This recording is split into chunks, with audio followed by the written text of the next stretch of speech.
আমার channel unique recipe বিডিকে subscribe করুন এবং বেল বাটন প্রেস করুন আমার সকল ভিডিওর আপডেটস সবার প্রথমে পাওয়ার জন্য। আসসালামু আলাইকুম, সবাইকে ইউনিক রেসিপি বিডিতে আবারও স্বাগতম জানাচ্ছি। আশা করি সবাই ভালো আছেন। আজকের পর্বে আমি আপনাদেরকে খুবই হেলদি এবং টেস্টি একটি গ্রিন সালাদ বানিয়ে দেখাবো। এই সালাদটা খুবই কমন এবং অনেকে সহজেই হাতের কাছে থাকা উপকরণ দিয়ে তৈরি করতে পারেন। এই সালাদটা বিরিয়ানির সাথে খেতে অনেক সুস্বাদু লাগে। এটা আপনারা লাঞ্চের আগে, ডিনারের আগে অথবা সন্ধ্যায় অ্যাজ এ হেলদি স্ন্যাক্স হিসেবে খেতে পারেন। গ্রিন সালাদ বানানোর জন্য আমি খুবই কমন কয়েকটি উপকরণ নিয়েছি। প্রথমেই এখানে আমি নিয়েছি একটা মাঝারি সাইজের টমেটো, একটা মাঝারি সাইজের শসা, একটি ছোট গাজর, অর্ধেকটা ক্যাপসিকাম, ছোট একটা পেঁয়াজ ও ধনিয়া পাতা নিয়েছি। সবগুলোই আমি ছোট ছোট টুকরো করে নিয়েছি। আর এই সালাদটা আরও মজাদার বানানোর জন্য একটি ড্রেসিং তৈরি করব। তার জন্য এখানে নিয়েছি 2 চা চামচ লেবুর রস, 1 চা চামচ চাট মশলা, 1/4 চা চামচ বিট লবণ, 1/4 চা চামচ গোলমরিচ গুঁড়া, 1 চা চামচ মধু, কুচি করা কাঁচামরিচ একটা। কাঁচামরিচ ও ধনিয়া পাতাটা খুবই মিহি করে কুচি করে নিতে হবে।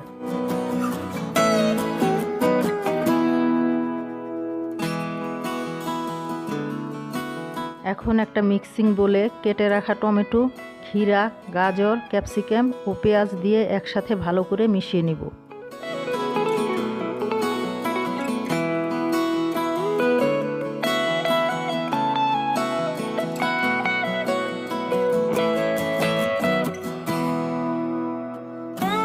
এবার সালাদের জন্য ড্রেসিংটা তৈরি করে নিব। একটা বাটিতে প্রথমে দিয়ে দিচ্ছি লেবুর রস, চাট মশলা, বিট লবণ, গোলমরিচ, মধু, কুচি করা কাঁচামরিচ ও ধনিয়া পাতা।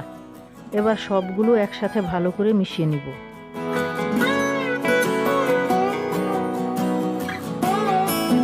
এখন এই ড্রেসিংটা সালাদের উপরে দিয়ে ভালো করে মিক্স করে নিব।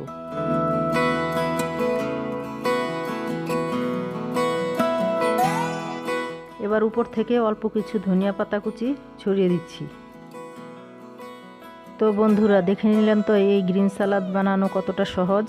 আর ওয়েট লস করার জন্য সব সময় অল্প মশলার খাবার বা দামি খাবার খাওয়া জরুরি নয়। আমরা সিম্পল এবং ঘরে তৈরি করা এই টেস্টি খাবারটা খেয়েও ওয়েট লস করতে পারি। আপনারা অবশ্যই এটা ঘরে তৈরি করে খাবেন আর আমাকে কমেন্ট করে জানাবেন কেমন লাগলো। আমার চ্যানেলে হোমমেড চাট মশলার রেসিপি দেয়া আছে। আপনারা যারা চাট মশলা কিভাবে বানাতে হয় জানেন না, তাদের জন্য রেসিপির লিঙ্কটা আমি ডেসক্রিপশন বক্সে দিয়ে দিয়েছি। আর আমার পরবর্তী ভিডিওর নোটিফিকেশন পাওয়ার জন্য আমার চ্যানেলকে সাবস্ক্রাইব করবেন এবং পাশে থাকা বেল আইকনটা প্রেস করে দিবেন। তো আজকে এতটুকুই, দেখা হবে ইনশাল্লাহ পরবর্তী ভিডিওতে। আল্লাহ হাফেজ।